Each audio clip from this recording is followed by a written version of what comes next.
Dalam tahun kedua zaman Yoas bin Yoahas, Raja Israel, Amazia, anak Yoas, Raja Yehuda, menjadi raja. Ia berumur 25 tahun pada waktu ia menjadi raja, dan 29 tahun lamanya ia memerintah di Yerusalem. Nama ibunya ialah Yoadan dari Yerusalem. Ia melakukan apa yang benar di mata Tuhan, hanya bukan seperti Daud, bapa leluhurnya. Ia berbuat tepat seperti yang diperbuat Yoas, ayahnya. Namun demikian, bukit-bukit pengorbanan tidaklah dijauhkan.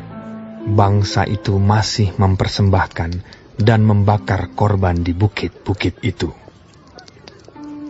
Segera sesudah kuasa kerajaan itu kokoh di tangannya, dibunuhnyalah pegawai-pegawainya yang telah membunuh raja, yaitu ayahnya.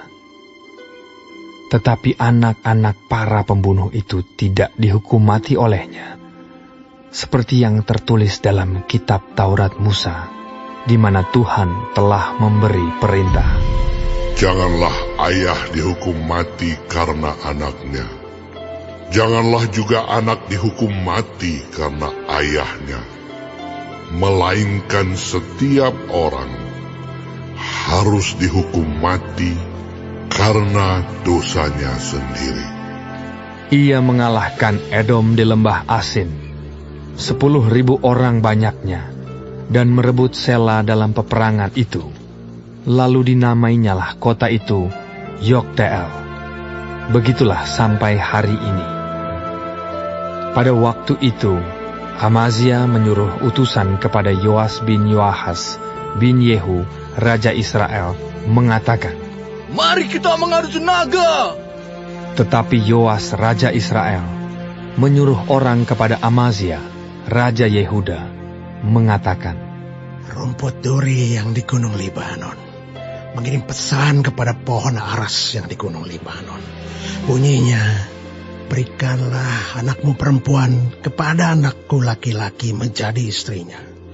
Tetapi binatang-binatang hutan yang ada di Gunung Libanon itu berjalan lewat dari sana, lalu menginjak rumput duri itu. Memang engkau telah mengalahkan Edom, sebab itu engkau menjadi tinggi hati. Cukuplah bagimu mendapat kehormatan itu, dan tinggallah di rumahmu. Untuk apa engkau menantang malapetaka, sehingga engkau jatuh, dan Yehuda bersama-sama engkau?" Tetapi Amazia tidak mau mendengarkan. Sebab itu majulah Yoas, Raja Israel, lalu mengadu tenagalah mereka. Ia dan Amazia, Raja Yehuda, di Bet-Semes, yang termasuk wilayah Yehuda. Yehuda terpukul kalah oleh Israel, sehingga masing-masing lari ke kemahnya. Yoas, Raja Israel, menangkap Amazia, Raja Yehuda, anak Yoas bin Ahazia, di Bet-Semes. Lalu Yoas masuk ke Yerusalem dan membongkar tembok Yerusalem dari pintu gerbang Efraim sampai ke pintu gerbang sudut, 400 hasta panjangnya. Sesudah itu, ia mengambil segala emas dan perak dan segala perkakas yang terdapat dalam rumah Tuhan dan dalam perbendaharaan istana raja, juga orang-orang sandera. Kemudian pulanglah ia ke Samaria. Selebihnya dari riwayat Yoas, apa yang dilakukannya dan kepahlawanannya, dan bagaimana ia berperang melawan Amazia, Raja Yehuda, bukankah semuanya itu tertulis dalam kitab sejarah raja-raja Israel? Kemudian Yoas mendapat perhentian bersama-sama dengan nenek moyangnya, dan ia dikuburkan di Samaria, di samping raja-raja Israel. Maka Yerobeam anaknya menjadi raja menggantikan dia. Amazia bin Yoas, Raja Yehuda, masih hidup 15 tahun lamanya sesudah matinya Yoas bin Yoahas, Raja Israel. Selebihnya dari riwayat Amazia, Bukankah semuanya itu tertulis dalam kitab sejarah Raja-Raja Yehuda? Di Yerusalem orang mengadakan persepakatan melawan dia. Sebab itu larilah ia ke Lakis. Tetapi mereka menyuruh mengejar dia ke Lakis, lalu dibunuhlah dia di sana. Diangkutlah dia dengan kuda, lalu dikuburkan di Yerusalem di samping nenek moyangnya di kota Daud. Segenap bangsa Yehuda mengambil Azaria, yang masih berumur 16 tahun, dan mengangkat dia menjadi raja menggantikan ayahnya Amazia. Ia memperkuat Elat dan mengembalikannya kepada Yehuda, sesudah raja mendapat perhentian bersama-sama dengan nenek moyangnya. Dalam tahun ke-15 zaman Amazia bin Yoas, Raja Yehuda, Yerobeam, anak Yoas, Raja Israel, menjadi raja di Samaria.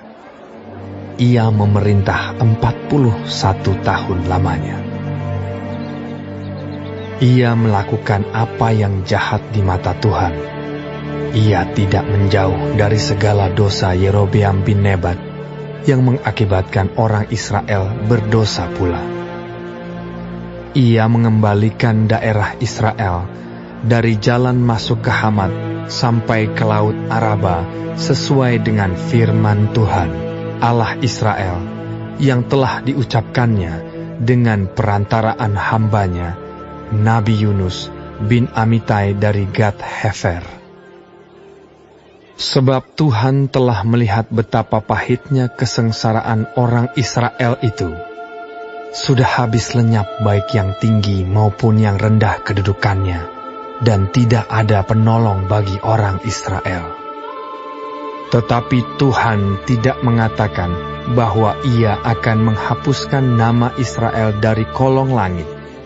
Jadi Ia menolong mereka dengan perantaraan Yerobeam bin Yoas. Selebihnya dari riwayat Yerobeam dan segala yang dilakukannya dan kepahlawanannya, bagaimana ia berperang, dan bagaimana ia mengembalikan Damsyik dan Hamat Yehuda ke dalam Israel, bukankah semuanya itu tertulis dalam kitab sejarah Raja-Raja Israel? Kemudian Yerobeam mendapat perhentian bersama-sama dengan nenek moyangnya, Raja-Raja Israel. Maka Zakaria, anaknya, menjadi raja menggantikan dia.